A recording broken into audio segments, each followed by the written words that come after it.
Hello operatives, and welcome to Across the Fence in the AO Showcase.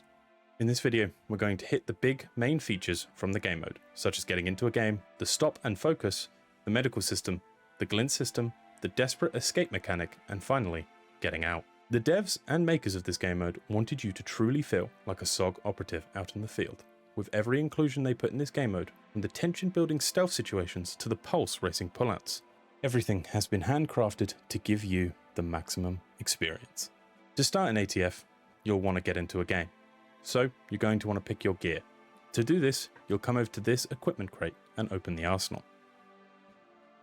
To diversify your equipment and gain more weapons, you'll have to unlock the skills and specializations to do so, which I explained in a separate video linked in the description, which goes over the skill tree. Once you've got your gear, you'll want to come over to this map and press Create Mission Interaction. If you have any buddies, make sure they come over to join your mission with the Join Mission. When you create a mission, you'll be assigned a number, so ensure your team pick the same number as your mission. Joined your mission successfully when a hexagon appears on them, indicating they're in your group. Also, as a good squad lead, you should remind to bring lots of medical. They may need it. Once in, the first thing you want to do is check your map. At the beginning of each game, you have a chance of being pre-designated areas to check to get you on your way. It's good to memorize these areas and plot a path that keeps you out of the way of any patrols, sneaking about, but also keeping yourself the best eyes to check for any more sites. Part of this game mode is something called the Alertness Level. This mechanic depends on how much noise you make as a team, and the higher it goes, the more fierce resistance and tracker groups you will face.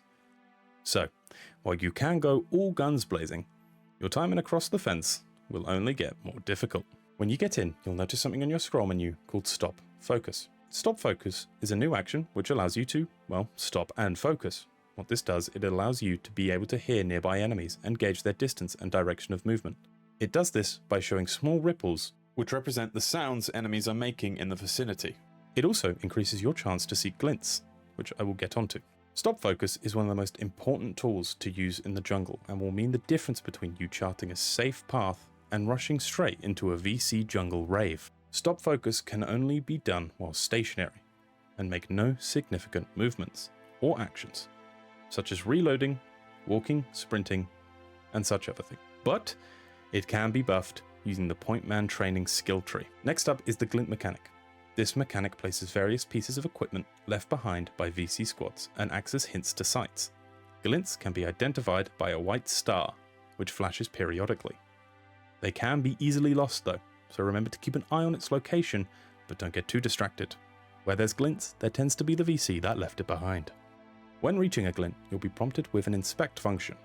This, when interacted with, will show a hint in the top right corner, which gives you a direction of interest. Follow that direction and you should find a site. Here, I'm showing you different pieces of equipment that are considered glints, so keep an eye out for these items. Now that you've followed the glints, here comes the fun part, spotting sites. To start, you'll want to identify the amount of troops nearby the site, giving yourself the best chance to get in safely, spot accurately, and pull out.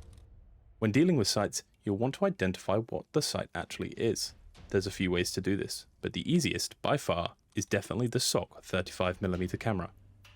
Not only will this instantly identify sites, but it also gives you a point buff based on the picture. But let's not get ahead of ourselves. In order to actually mark a site, you'll need to find its rough location on the map. Then move to the scouting report. Here is your main area for marking sites. Simply click Add Site, then pick which site it is by clicking the magnifying glass. Then to pick where it is, click Mark Location and simply press on the map where you believe it to be. To remark a site, simply right-click Mark Location and then relocate where you believe it to be. Once marked, snap a photo for extra points, but make sure the picture is clear and presents the site as much as you can. Once snapped, you'll enter the map screen, where all you have to do is click the little camera icon, and then there you are. Next, we'll talk about the medical system. If you are unfortunate enough to take some hits, but fortunate enough to not go down, then you'll have to do some medical. To heal yourself, you'll need to find first aid kits, or be a medic with medical training and be equipped with a med kit, then press H. This can be changed in your game mode keybinds. First aid kits or FACs are one-time use, so be sure to stock up. Every hit you take will have an effect on your gameplay. The hits come in 3 tiers: yellow, red, and deep red. Yellow is the lightest of injury.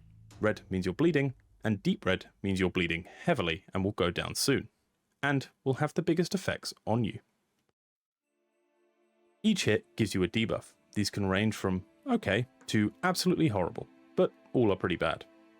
For example, here I've taken a hit to my legs, which means I'm no longer able to sprint.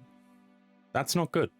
And an increased stamina drain. Other debuffs include hits to your arms, which take away your ability to aim, or hits to your head, which take away your ability to see. And I think we all agree, we all need to be able to see. It's good to keep in mind if at any point you go red, you will eventually go down. Which leads us onto our next feature. If you are unfortunate enough to end up going down and cannot be revived by your team, then Across the Fence has a feature called Desperate Escape. What this does is it allows you a second chance to keep going in your mission.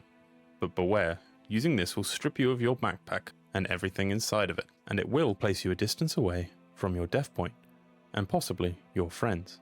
So try not to get shot. It is also good to mention at this current moment, sometimes a desperate escape can spawn you outside the boundaries of the map. But don't panic. Simply walk back inside and nothing should happen to you. It's good to point out that on a desperate escape your body disappears, meaning you cannot go and find your previous backpack. So upon a desperate escape, it's a good idea to think about leaving the mission, unless your team has enough kit to keep going. It is also advised to put the majority of your medical items in your uniform or vest, meaning you won't lose them if you do end up going down and desperate escaping. Finally is extraction. To extract, you must be in command of a squad and have a radio, so remember to bring those. Simply scroll wheel to request extraction, then once prompted, pick yes, then on your map, an LZ will show up. Beware. Enemies will hear the chopper and will investigate, so make sure you're ready to move as soon as it touches down. Once landed, hop in and be on your way for a cold beer back at base, and a rundown of your sites, how well you did, and how much experience you receive, which can be put right back into the skill tree for future missions. And that's that. I hope this helps you get your bearings on the ground and understand the finer details of this incredible game mode. Thanks to the devs and makers for allowing me to showcase and play early versions of the game mode. And remember to join the official Savage Game Design Discord for any questions you have, or if you want to find a team to play with. And join the Savage Patreon for sneak peeks and later updates for SOG Berry Fire. I've been SL Dream, and you can catch me on Twitch, also linked in the description. And thank you for watching, playing, and supporting.